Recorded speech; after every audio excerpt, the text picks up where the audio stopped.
Hearing record. Good morning. Today is April 14th of 2023 and the current time is 9:01 a.m. This proceeding is being held today in 310 of the Governor Office Building as well as electronically via WebEx. We are here for day 3 of the Ameren, Missouri rate case.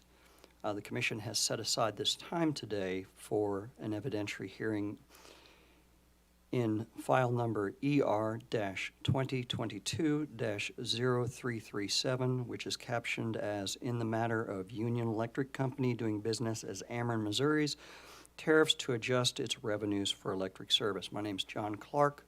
I am the regulatory law judge presiding over this hearing today. I'm going to ask that if you have a phone that you mute that phone. If you are participating via WebEx, if you are not testifying or asking a question, I'm going to ask that you remain muted. I know right now, present, we have Commissioners Coleman and Commissioner Holzman, and in person we have the PSC Chairman, Chairman Roop. Judge, this is Commissioner Kochmeyer. I'm on this WebEx as well. I'm sorry, I didn't mean to skip over anybody. We have a full slate of commissioners with Commissioner Kolkmeyer here as well. At this time, I'm going to ask parties to enter their appearance for the record, starting with Ameren, Missouri. Good morning. Jermaine Grubbs on behalf of Ameren, Missouri. Good morning. Wendy Tatro, 1901 Choteau Avenue, St. Louis, Missouri, 63103 for Ameren, Missouri. Thank you very much. On behalf of the staff of the Commission. Yes, Judge, appearing on behalf of the staff of the Commission, Jeff Keevil and Paul Graham. Thank you very much. On behalf of the Office of the Public Counsel. Nathan Williams, appearing on behalf of the Office of the Public Counsel and the public. Thank you very much. Consumers Council of Missouri's attorney emailed me indicating that he would be unable to be here today for either the evidentiary hearing or the on-the-record presentation this afternoon. Missouri Industrial Energy Consumers also emailed me today requesting to be excused from today's hearing, which I granted. For Midwest Energy's Consumer Group. Tim Opitz on behalf of MECG. On behalf of Renew Missouri. Good morning. Andrew Linares appearing by WebEx on behalf of Renew Missouri. Thank you. On behalf of the Sierra Club, the NAACP, and Metropolitan Congregations United, which I will refer to as MCU. Ethan Thompson, appearing on behalf of Sierra Club, MCU, and the NAACP. Thank you very much. Are there any preliminary matters that I have to take up at this juncture? I see and hear none. Is there anything related to yesterday's issue 2 that did not get taken up that needs to get taken up today? I see and hear nothing. We have, we're going to go back to issue 1 for just a little bit. We have one witness, which everyone agreed to take out of sequence, and that is MECG's witness. So with that, MECG, you may call your witness. MECG calls Steve Chris. And Mr. Chris is appearing via WebEx. Good morning, Mr. Chris. Would you raise your right hand to be sworn? Do you solemnly swear or affirm that the testimony you're about to give at this evidentiary hearing is the truth? Yes. I'm sorry, I can't hear you. Yes. And would you please state and spell your name for the record? My name is Steve W. Chris. First name Steve, last name Chriss. Thank you. Go ahead, MECG. Mr. Chris, where are you employed and in what capacity? I'm employed by Walmart, Inc., and I'm Director, Energy Services. Did you prepare pre-filed testimony on behalf of MECG in this case that has been pre-marked as Exhibits 400, the direct testimony of Steve W. Chris, and 401, the rebuttal testimony of Steve W. Chris? Yes. Do you have any corrections to that testimony? No. If I were to ask you the questions in those documents today, would your answers be the same? Yes. And the information contained in there is true and correct to the best of your knowledge and belief? Yes. Your Honor, at this time, I would offer MECG Exhibits 400 and 401 into the record. Any objections to admitting MECG's Exhibits 400 and 401, the direct and rebuttal testimony of Steve Chris, onto the hearing record? I hear and see none. Exhibits 400 and 401 are admitted onto the hearing record. At this time, I tender Mr. Chris for cross-examination. Okay, order of cross, the first witness I have, the first party for cross-examination is Sierra Club NAACP MCU. No questions, Your Honor. MIEC is not here. Renew Missouri, any questions for this witness? No questions. Thank you, Judge. CCMO is not here. Public Counsel, No questions, thank you. any questions from the Commission staff? No questions at this time, Your Honor. Any questions from Ameren, Missouri? Yes, thank you. Mr. Chris, you recommend that the commission require Ameren, Missouri to create an alternative optional rate for the LGS and SPS classes for EV charging customers. Is that correct? That's correct. Under your proposal, is the presence of electric vehicle charging equipment at the customer's facility required for opting into that rate? So, I mean, that was the purpose of the recommendation and certainly the intent of doing that. I don't know how many, at this time, how many customers the utility had that are in that sort of target load factor zone of, 18% or below. And that's a pretty unique load factor to EV customers. So I know there are some C&I customers that do have that, but yeah, it's really focused and targeted at EV customers specifically, and the public charging EV in particular. Public charging, is that what you said? Public charging EV? Correct. Okay.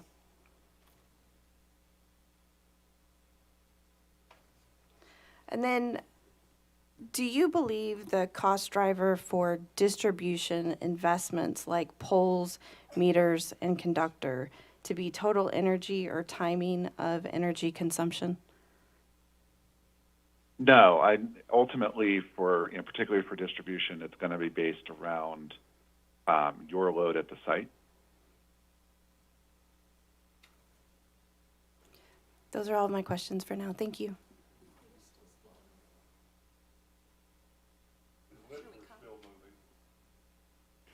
Mr. Chris, I don't think we caught the last thing you said. If you can repeat it. I'm sorry, my headset kicked out on me. I said that's one of the challenges of designing EV rates, is that how do you translate those fixed costs? Thank you. Any commission questions for this witness? No questions, Judge.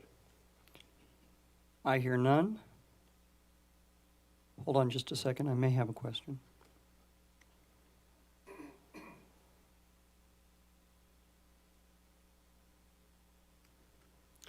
Well, I'm going to ask a couple of general questions. How would you say that your approach differs from MIEC's witness Brubaker? Have you had an opportunity to read his testimony? I've not in quite some time, so if you could refresh my recollection, that would be great. Well, Mr. Brubaker, my understanding is that he is recommending a revenue neutral shift of roughly 50% for all the classes. My understanding is that MECG's is somewhat less. Mr. Brubaker said that while you are moving in the same direction of a revenue neutral shift, that you are using a different approach. And so I was trying to discern what makes your approach different. So, I mean, the primary difference would be the percentage of movement. So our recommendation is 30%. and that was looking at the initial revenue requirement that was requested by the company. We continue to support the 30%, based on a quick rough refiguring of Exhibit SWC 7 that we submitted with direct testimony. It appears that at the stipulated revenue requirement, that reduces the subsidies within the rates by about 60%. So we still feel that that's appropriate at the stipulated revenue requirement. But certainly, understand, all of the classes on the wrong side of that equation are going to want to push as hard and as fast as possible. But obviously, the commission's, purview is balancing the interests of everybody in the docket. So we felt and continue to feel that 30% is an appropriate number. But if you want to go with MIEC, we're okay with that too. And you mentioned the stipulation and agreement, and you are aware of the parties agreed to revenue requirement? My understanding is it's approximately $140 million. And have you had an opportunity to, under your approach, do a class breakdown as to what the percentage increase would be for each class? So I've done a rough refiguring, and so for residential and small general service, that would work out to 7.1% approximately. For LGS and SP, it would be approximately 2.6%. It looks like large primary actually gets a slight reduction, about 0.5%, and company-owned lighting looks like 2.9%, customer-owned lighting 7%, and Metropolitan Sewer District 7.1%. Now, MIEC's witness indicated that he, while the results of his study indicated that one of the classes would get a reduction, he indicated he didn't think that that was necessarily appropriate in a case where there's a requested increase. You indicated that one class would get a reduction in its rate. Do you think that's appropriate, or do you think that it would also be reasonable to take that reduction and allot it elsewhere? I agree that it's appropriate to take that reduction and allocate it elsewhere. Okay, thank you, Mr. Chris. That's all the questions I have for you. Are there any recross questions based upon bench questions? Any redirect from MECG? Yeah, briefly. Mr. Chris, counsel for Ameren was asking about your proposed EV opt-in optional rate. Do you recall that? I do.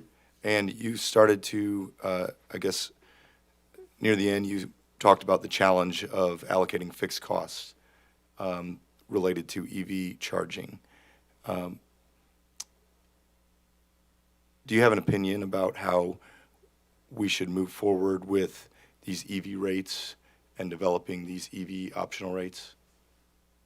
I do. And so I think that the rate process that hopefully the commission will order out of this docket, where we look at CNI rates, and I would put EV charging rates in that bucket.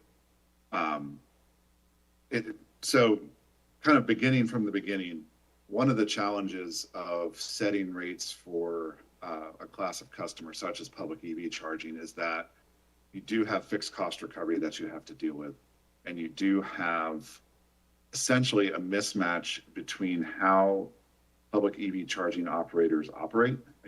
They sell on a KWH basis to whoever's charging, and then how they're paying the cost of goods sold, which would be the electricity that they're then having there for the charging. And so depending on usage and load factor a particular month, that cost could be 50 cents if there's not a lot of usage, but there is enough usage to trigger the demand. And in heavy usage months, it could be, say, 15 cents. all that's going to depend on what the usage is in that month. From a business perspective, that's hard to forecast and hard to do economic models around, just because we're very used to setting rates for customers who can control what they use. Even fleet EV charging. So if we have a distribution center that has electric trucks on it, they're going to be able to say, we're going to charge at this point, and we know the price at this point is going to be this. Whereas for public-facing EV charging, you don't know when customers are going to show up and charge. So you have far less control over the management of those costs. And so from our perspective, looking at how EV rates have been set across the country, a number of commissions have looked at modifications of CNI, of existing CNI rates or demand charge limiters, things like that. And this is, the proposal we have in here is similar to that. Essentially, it's something that can be put in place for the time being until we can have a process where we actually say, if we have public EV charging and between the federal funding and what customers have announced. So Walmart last week, we announced that we're going to be deploying thousands of EV chargers across the country at our stores by 2030. Certainly, Missouri is going to be a state that we look at quite heavily because of our concentration of stores there and the concentration of interstate highways that go through. And at some point, there is going to be a critical mass where we can legitimately say they are a customer class. And so the thinking is, if public EV charging is its own customer class and gets put early on in the cost of service study, where costs are allocated through the various methods to that class specifically based on its usage characteristics, and then revenue is allocated specifically based on the cost of service study. When we get to rate design, the actual rate structure matters less if we've got a reasonably decent load forecast. Because whether you have it on energy or demand, if your load forecast is okay versus how you set the rates, in the long run, the utility should come out in a place where you don't have significant subsidies or be either way. And so we certainly want to explore that as part of the process that hopefully comes out of this docket. But in the interim, the commission had expressed some concerns in the last rate case about increased demand charges impacting EV customers. And so we wanted to put a proposal in here that would create at least an interim solution before the next opportunity to have rates approved, which I would assume is the next rate case. And so essentially what it does is it takes the demand charges and rolls them into that first block of energy charge, which is basically the completely unavoidable block. The things that make it worthy of criticism for our buildings make it actually sort of useful for public-facing EV charging. So that's where we went with it. I'd also note, in terms of fixed cost recovery, we talked about this in other places in testimony, that the company over recovers its costs quite significantly from the LGS and SP classes already. So even with those changes within the rate design, I wouldn't necessarily have an immediate concern anyway that changes made to accommodate public-facing EV charging would cause a revenue shortfall for the company. Thank you, Mr. Chris. I have no further redirect. Thank you, Mr. Chris. You're excused. Thank you. Okay, that finishes our last out-of-sequence witness for issue 1. Let's move on to the last issue, issue 3, which is the identification of avoided capital investments for the Sioux and Labadee coal plants.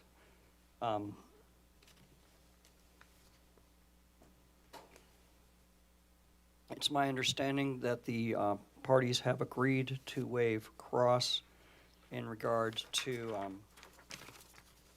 the witnesses for this case. Is that correct? Sorry, for this issue. Thank you for correcting me, Mr. Keeble. And that would be witnesses Cummings and Mitchells. Is that correct? That's correct, Your Honor. It's Michael's. Thank you very much. Yes. I am under the assumption that, that the parties want to enter the testimony into the record, however. Yes, I would move 50C and 50P and 51, which is the direct and rebuttal testimony of Matt Michaels, into the record. Is there any objection to admitting 50C, 50P, and 51 onto the hearing record? Those are the direct and rebuttal testimonies of Matt Michaels.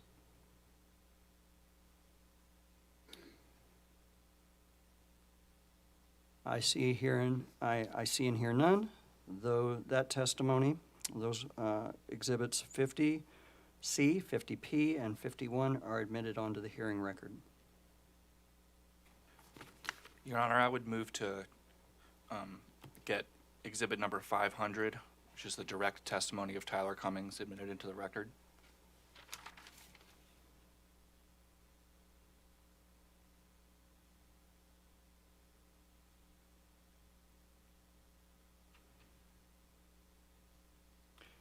Is there any objection to admitting Exhibit 500, the direct testimony of Mr. Cummings, onto the hearing record? I see and hear none. Exhibit 500 is admitted onto the hearing record. With that, I believe we do have openings, many openings from the party. And I believe, going by the order of openings, Ameren, Missouri would go first. Your Honors, because this is a proposal by the Sierra Club, we discussed flipping the order and having them give their opening first. That works for us. That is fine with me. Thank you. Please come up to the podium and be sure that the mic is on and that you are speaking into it.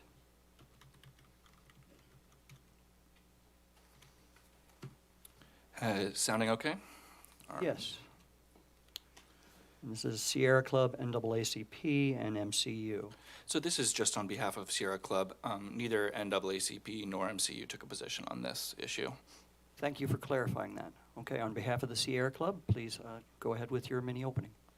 Good morning, and may it please the Commission. Sierra Club respectfully suggests that the Commission take a more proactive approach towards requiring Ameren to study compliance and cost-saving options at its coal units. A major issue in this case has been whether customers should pay the full test year spending at the Rush Island plant. The plant is now only available to customers a few hours each month under the agreement with MISO, and thus it would be unfair to customers to include the entire cost of the plant in rates. This outcome could have been avoided had Ameren engaged in more reasonable resource planning. Why not leave the issue of coal plant planning to Ameren's IRP? Well, for one thing, the process did not work for Rush Island, as evidenced by staff's pre-filed testimony in this case, which takes the position that Rush Island should generally be excluded from rate base. More generally, integrated resource plans before this commission are not a contested proceeding. There is no formal approval of the utility's decision-making in IRPs. Moreover, resource planning has a direct connection to rate cases, not just for major compliance decisions. Because a utility would reduce capital maintenance spending as it approaches a prudently selected retirement date, there is a direct connection between resource planning and rate cases. For example, a prudent utility would avoid upcoming environmental capital costs if a particular plant was slated for near-term retirement. In this case, the Commission should require Ameren to identify capital spending that is avoidable with early retirement at these units. In the next 5 years, the company plans to spend a large amount of capital merely to maintain the Sue and Labadie units. Why is scrutiny beneficial to customers for Labadie and Sue in this case? Let me summarize 3 points in the pre-filed testimony of Sierra Club's witness, Tyler Cummings. First, the Labadie and Sue units could soon require costly retrofits that would trigger a retirement decision. In particular, both plants have high NOx emissions, which are a precursor to ozone and therefore vulnerable to regulations. US EPA's recently finalized Good Neighbor Plan will require expensive selective catalytic reduction controls or costly purchase of emission allowances at these units by 2027. Ameren's projected spending at these units provided in discovery in this case does not include these SCRs, which will cost hundreds of millions of dollars. Second, the projected lives, and therefore capital spending plans, for the Sioux and Labad units were determined without reference to the expansion and extension of the federal clean energy credits. The passage of the Inflation Reduction Act in 2022 is a significant change to the electric utility industry, in large part by providing substantial federal tax credits for new clean energy resources. And this change in law has not yet been included in Ameren's resource planning. It's possible that the replacement for Sioux and Labadie units is now more affordable than Ameren previously assumed. Third, for the Sioux coal plant, Ameren is projecting that already unreliable coal units will become less reliable with more unexpected breakdowns over the next few years. This could mean that a Sioux unit would be forced to retire earlier than currently planned if the cost of repair were to exceed the value of maintaining the plant. The company currently plans to retire the Sioux units in 2030, but given their poor performance, the fact that these units face increased environmental compliance with major costs imposed in 2027, and with cost-competitive replacement options available, the Sioux units may retire sooner than 2030. In conclusion, in order to protect captive Ameren customers from unreasonable costs, Sierra Club respectfully asks that the Commission require Ameren to 1, identify capital costs that would be avoided if any of the Labadie or Sioux units were to retire before the end of this decade.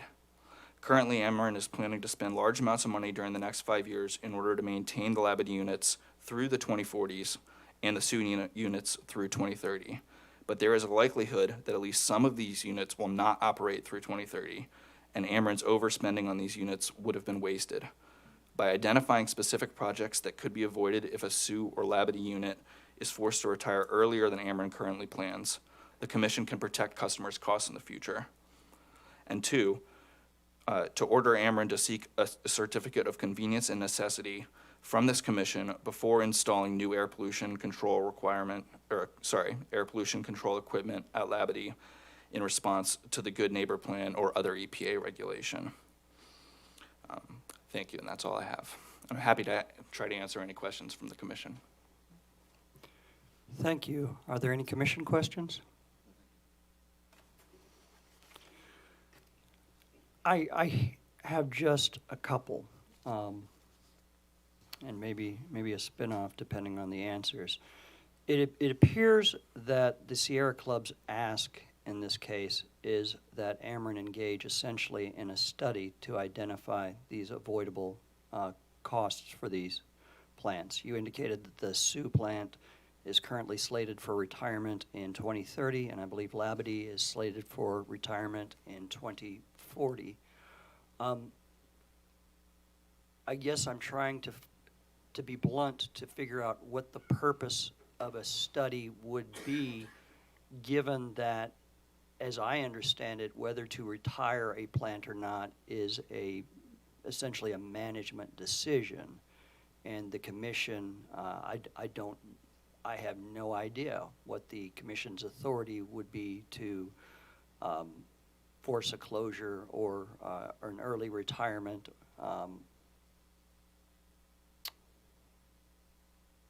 In this instance, so. I don't believe that we're asking the Commission to force closure or early retirement here. What we're trying to ask the Commission to do is to protect customers by making sure that Ameren includes, these potential environmental compliance issues and costs when it's calculating, when it's making its decisions here. So, the Sierra Club is not asking the Commission to retire these plants, but merely to ensure that rational decisions are being made here and that excessive costs are not being passed over to customers. Okay. You seem to imply that the IRP process was not the appropriate process for this, or that because of the intrinsic links of rates to the planning process, that this issue belongs in this case. Do you believe it would be appropriate for the commission not to order this in this case, but instead order the company to examine that as part of its resource planning? Sierra Club's position is that this case is an appropriate vehicle for the commission to do what we're requesting here. And this is because in the past, the IRPs have not proved to be an effective vehicle for that. But if the commission were to, obviously we would like it to be done in the IRP if it's not going to be done here. So, yeah.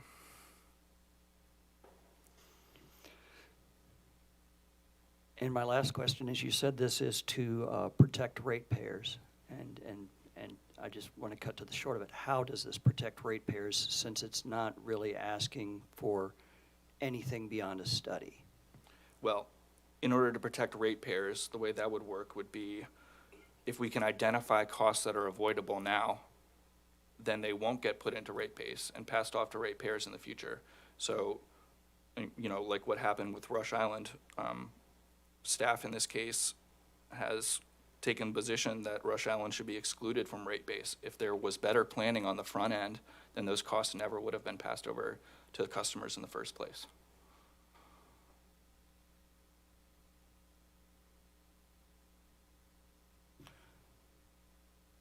I have one last question. You had mentioned also having the company have to file for a certificate of convenience and necessity to install environmental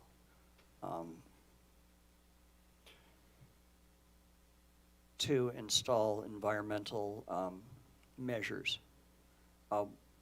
Why do you think the company would have to request a new CCN for that? So under the commission's CCN rule, I think it's arguably unclear whether or not the retrofits that might come about as a result of these new environmental regulations would require a CCN.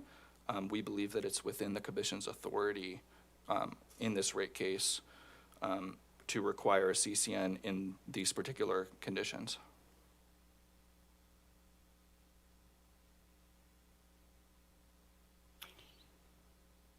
I realize it's not an Ameren facility, but are you familiar with the Asbury power plant? That is an Empire power plant? No, Your Honor.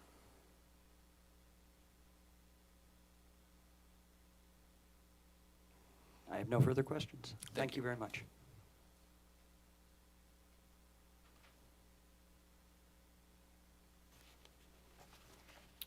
Ameren, Missouri.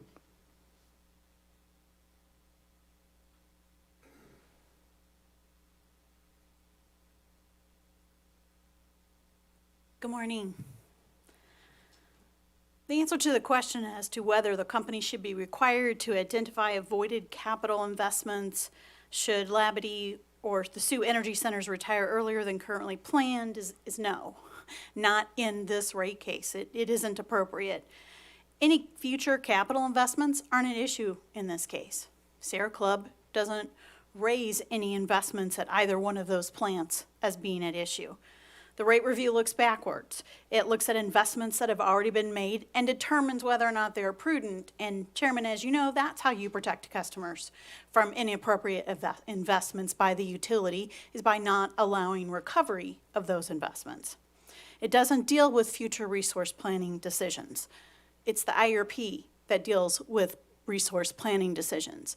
This is covered in Ameren, Missouri's Exhibit 50, which is the testimony of Matt Michaels. His testimony sets forth the company's position and explains that this recommendation really is a resource planning issue. And Sierra Club is part of those cases. They've been in every one of our triennial cases for, the past many years. They're involved in the annual updates.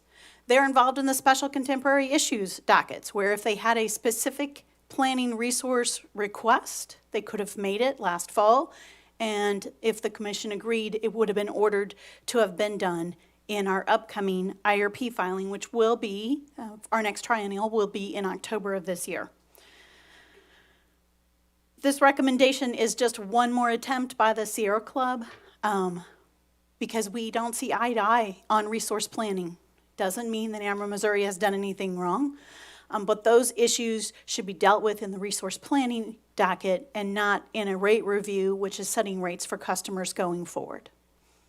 Thank you. Any questions from the commission?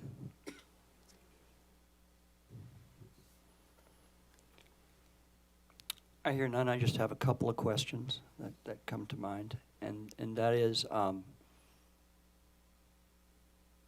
you indicated both prudence and that there's no alleged wrongdoing by the company that Sierra Club has pointed to with any specificity. However, the Sierra Club did point to the things going on with Rush Island. I believe my statement was on Sioux and Labadee. That's how I intended it, because that's the two plants that they're talking about here. You're right, there is an allegation on Rush Island, which has been resolved in the stipulation. Okay, and I wasn't actually going into the particulars of that. What I was going to say is that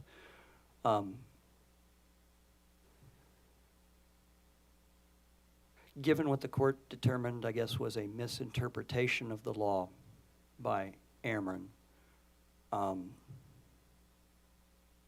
why would it be unreasonable to at least examine the idea of avoidable capital investments I think or that early retirement? our next IRP is being filed in October of this year, our next triennial, and of course, we look at retirement dates and whether or not they're appropriate and whether they should be moved in every one of those. In the last IRP, Sioux got moved back. In the IRP before that, Sioux was moved up.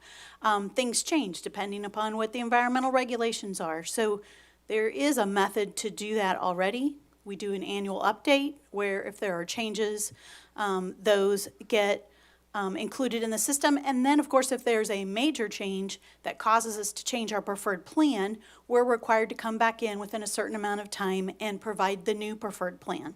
There's already a process in place.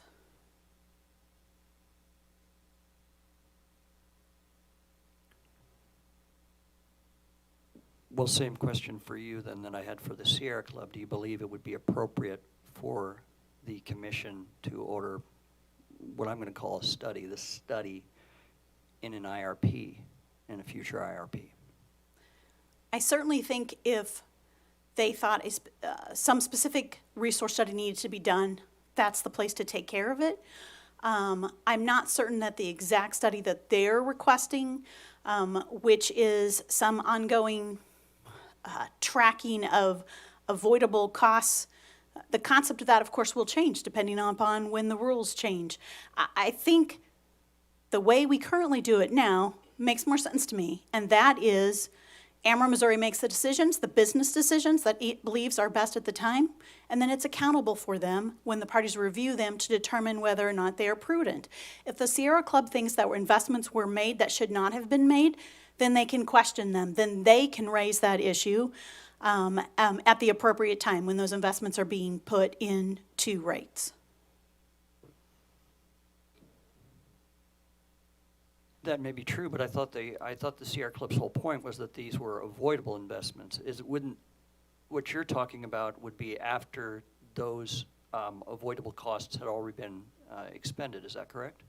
Well, certainly, but when you're deciding whether a certain expenditure was prudent, you would also look at, was there something you should have done in its place, in its stead, that would have been cheaper, right? Was it or just as reliable, or whatever all the different standards that you're looking at for there. So it would still be part of that analysis.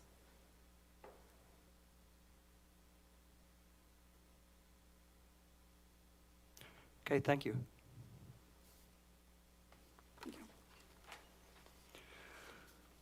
Okay, since we have no live witnesses for issue 3, I believe that concludes issue 3, unless there's anything further from the parties in regard to that.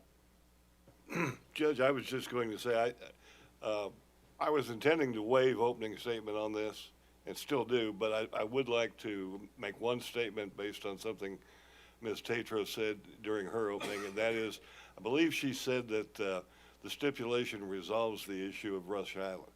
I would agree with Lean in that a little too. closer to the microphone. I apologize. I agree with that to an extent. The stipulation resolves the issue of Rush Island for purposes of this rate case. However, I do not believe the stipulation resolves Rush Island for future cases. So that I just wanted to point that out to. Ameren, Missouri agrees that is true and certainly never intended, that's the word, to indicate differently. Okay, thank you. That's all. Thank you very much, and I appreciate everyone bringing that to my attention.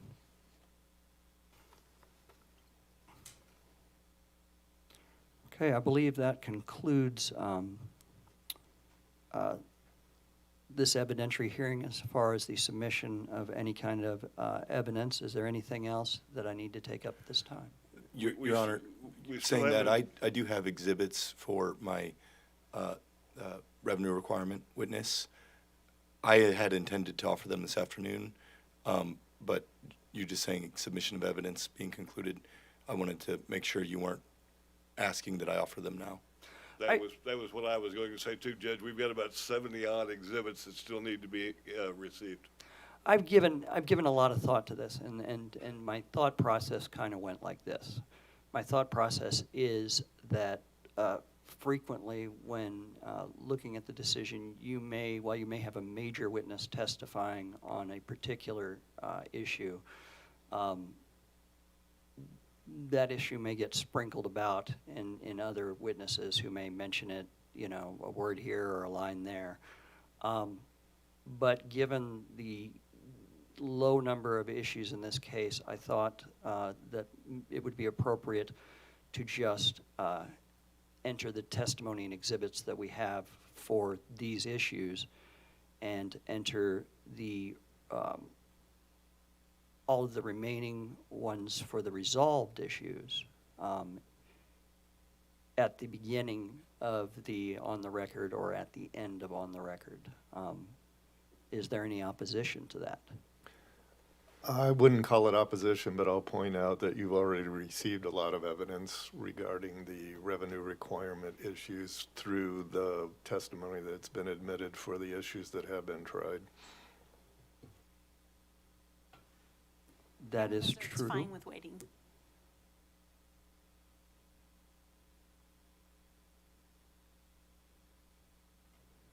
Well, since that's not direct opposition, I think I'm going to continue to do it the way I was going to do it. So why don't... As long as we get them in, Judge. And That's where I am. I think it's important. My fear is just randomly dumping stuff into the record or testimony that in light of the stipulation may be now outdated. That's on these issues, not on stipulation issues. But that's my concern in this. And I'm going to remind everybody in the commission as well that at 1 o'clock this afternoon, we do have an on the record in regard to this stipulation between the parties. There are a number of signatories to it, and the non-signatory parties have indicated that none of them object to the stipulation. So with that in mind, does anybody want to go over the exhibits that are entered?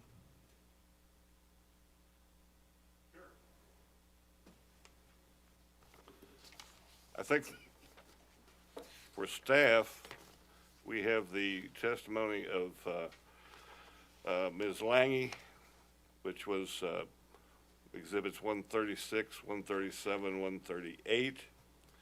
And we also should at least have the testimony of Cedric Cunningham, which I am struggling to find on the issue. 117, 118, and 119. All right, there you go.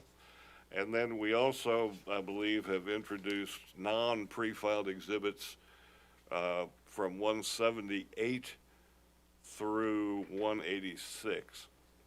Okay, and just for clarification, Exhibit 178 is the DR-598 response. Exhibit 179 is the DR-597 response. Exhibit 180 is the graph prepared by staff. Exhibit 181 is the Hickman plant work papers as annotated by staff. Exhibit 182 is also a graph. I've got graphs twice. So That's actually the staff's response to your order to provide load data. okay, so the prior 180 is a different graph. Yeah, 181's a different, yeah, right, that 80 is a different graph. Exhibit 183 is staff's minimum proposed data for modernization. Exhibit 184 is the response to DR-209.1.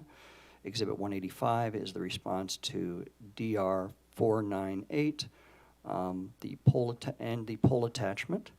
And Exhibit 186 is the Ameren response to DR-440. Is that all you have? I believe that's all we've offered so far. Like I said, we've got pre-filed testimony. Well, we've now introduced Cunningham and Lange pre-filed testimony. So subtracting them, we've got about 71 copies of testimony and accounting schedules that still need to be received this afternoon as in the stipulation presentation. But I think what we just went over is all of the testimony so far. Given the sheer number of sheer amount of testimony to be entered this afternoon, I'll probably do it after the presentation. Okay. Now, you don't require hard copies, right? We just like read the identifying information in and electronic. If it's pre-filed in EFITS, it's adequate. Correct. That is correct. Okay. Thank you. From MECG, I have the two exhibits that were just introduced, Exhibit 400 and 401, the direct and rebuttal testimony of Mr. Chris. That's correct, Your Honor. On behalf of Public Counsel, I have the direct and surrebuttal of Dr. Mark. Any other exhibits I missed there?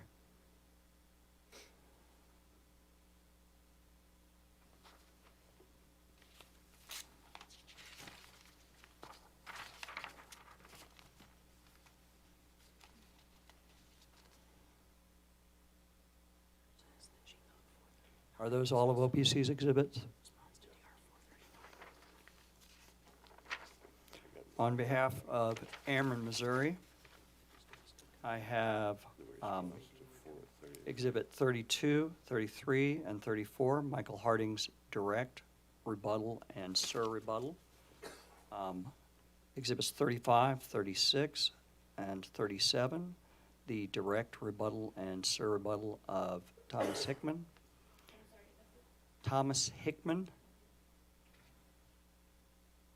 Exhibits 38, the surrebuttal testimony of witness Brown. Exhibit 39, 40, and 41, the direct, rebuttal, and surrebuttal testimony of Mr. Wills. Exhibit 42, 43, and 44, the direct, rebuttal, and surrebuttal of witness Spanos. Exhibit 45, 46, 47, 48, and 49, the direct, supplemental direct, rebuttal, rebuttal, surrebuttal, and true-up direct, and true-up rebuttal testimony of Lansford. Exhibit 50, Michael's direct testimony, and Exhibit 51, Michael's rebuttal testimony, and Exhibit 52C, the company's response to DR-591. That's consistent with my accounting as well. Thank you. Thank you. I'm sorry, Judge, do you have additional? I didn't mean to interrupt. If you have additional ones, go ahead. I do have a few, just to go over me. From Renew, Missouri, I have Exhibit 450, the rebuttal testimony of James Owens. Mr. That Lanier? is correct. Thank you, Judge. And that was entered into the record? If not, I'd like to move to enter it into the record. I believe it was, but just to double up, I'll ask. Is there any objection to admitting the rebuttal testimony of James Owens, Exhibit 450, onto the hearing record? No objection. If that hasn't already been admitted onto the hearing record, it is hereby admitted onto the hearing record. Pardon me, Your Honor, did you already go through MIECs? I did not. I'm getting to those. Oh, pardon me.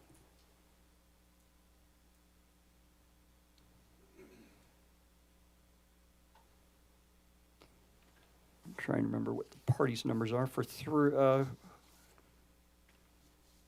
who has exhibits 300?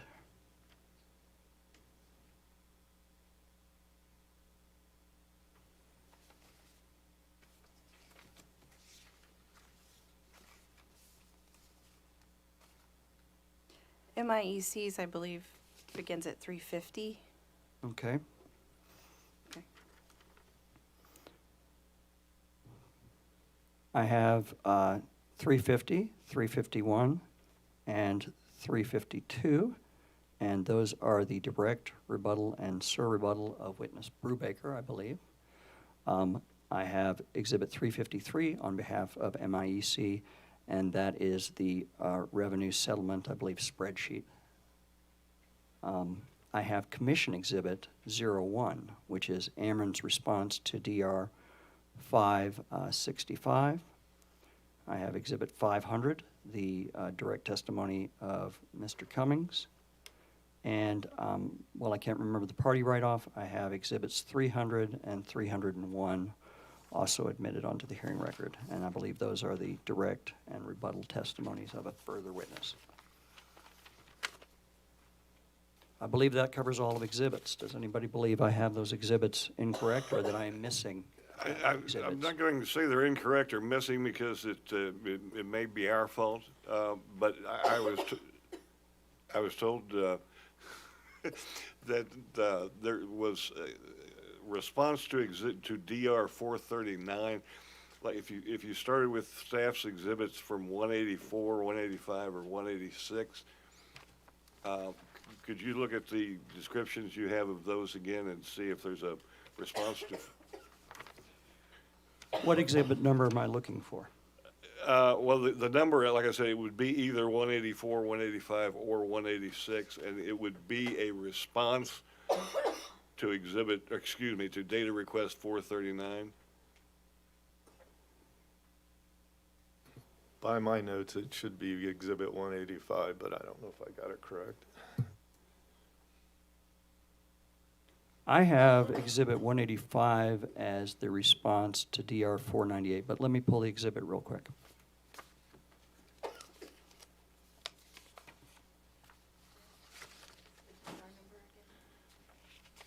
Response 439.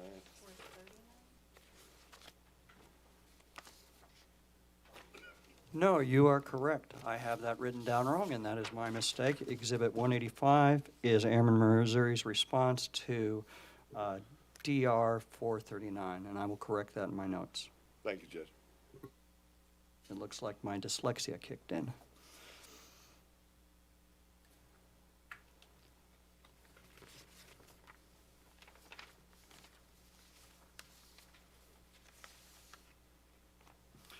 Now, I believe the commission approved expediting the transcripts in this case.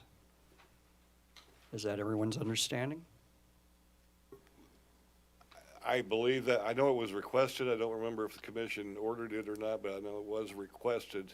And I think you set the briefing schedule for, initial briefs are May 5th and reply briefs are May 15th. That is correct. So how much did we want to expedite those transcripts?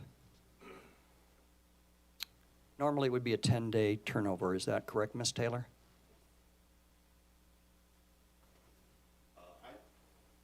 I don't have a copy of my procedural schedule in front of me, Judge.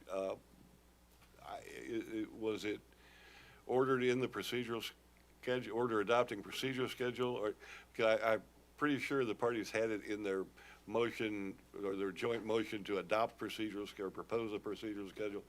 I don't remember how many days we had stated in that. Unfortunately, like I said, I don't have a copy of that with me. Why don't we go off the record for just a second while I track that down? I just pulled it up. It just says expedited in the order. Doesn't say the days, so.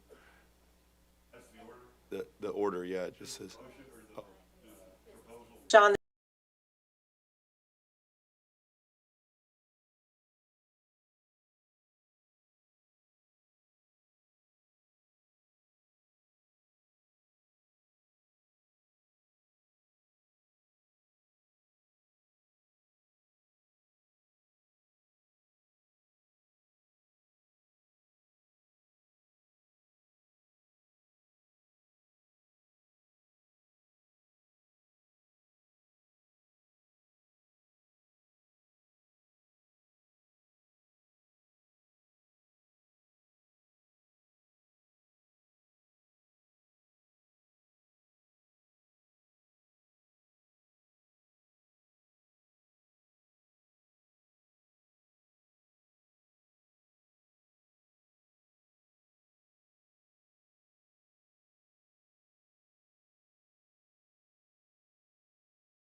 Given that due to the stipulation and agreement, the commission heard at this evidentiary hearing 3 issues, albeit one of them large, is there actually a need to expedite the transcript at this point, given that the parties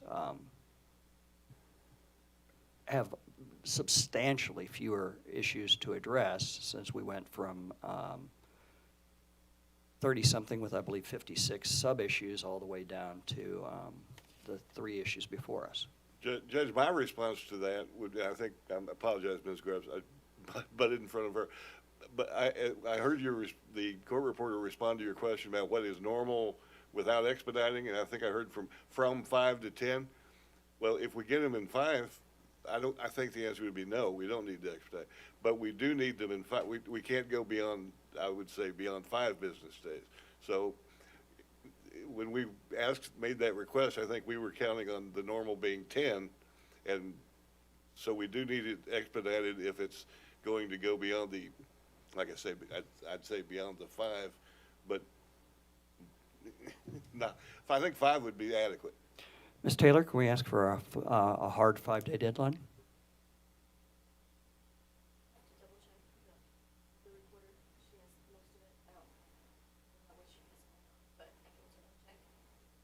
Okay, I'm going to ask for a 5. I'm going to ask that it be expedited to at least 5 days. Correct. So that would be next Friday. I believe that would be correct. I jumped in front of Ms. Grubbs. I apologize. I believe that's workable for the company as well. 5-day turnaround, 5 business day turnaround. Thank you. Now, there was one exhibit yesterday that I'd asked the parties to supply to me today, and that I believe was from Mr. Cunningham testimony.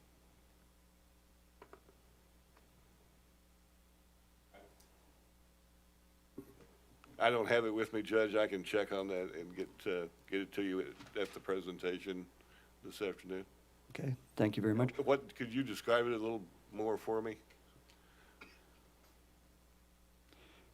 It is a response to one of the DRs. It may be 440 is what I'm thinking.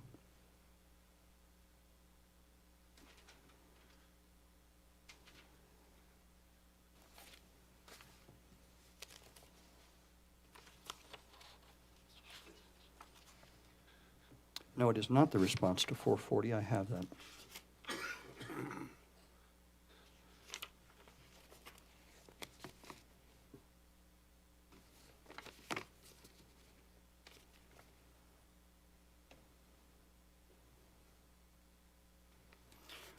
I believe it was the one that was lent by Mr. Robinette to the witness to look at.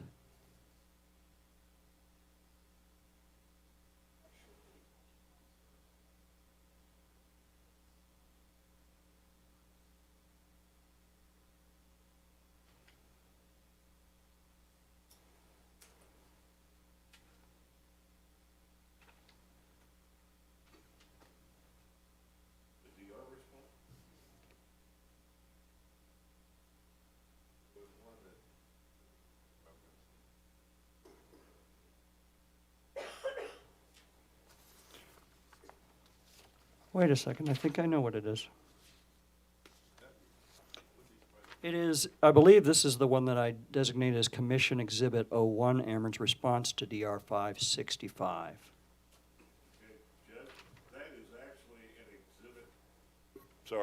Judge, that is actually a schedule to Ms. Lange's surrebuttal, and it is apparently Schedule SLKL-S2 to Lange's surrebuttal. Give me that schedule number again. Yes, SLKL-S2,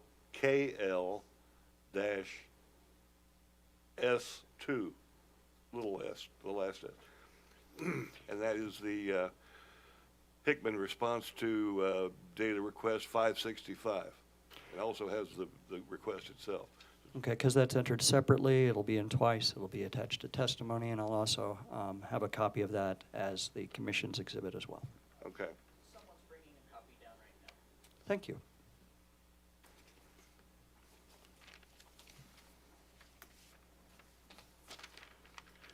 Are there any other matters that need to be addressed before we adjourn this hearing? I hear none. As was previously indicated, initial briefs from parties are due May 5th. Responsive briefs are due May 15th. And I believe the current operation of law date for the currently suspended tariffs is July 1st. With that in mind, I appreciate everybody's participation. We had a couple long days, so I appreciate everybody sticking around to get through those. And I will adjourn this proceeding at this time. And we'll Hold on have just a a second. presentation at 1 o'clock. At 1 o'clock, back in this room, 310, and for those who are participating via WebEx, it is the same WebEx information that was given out for this hearing. It hasn't changed any, so it is the same WebEx information for this hearing. If anybody needs that information, let me know. And with that, we will adjourn this hearing and go off the record. Thank you very much. Thank you, Judge. Thanks, Judge.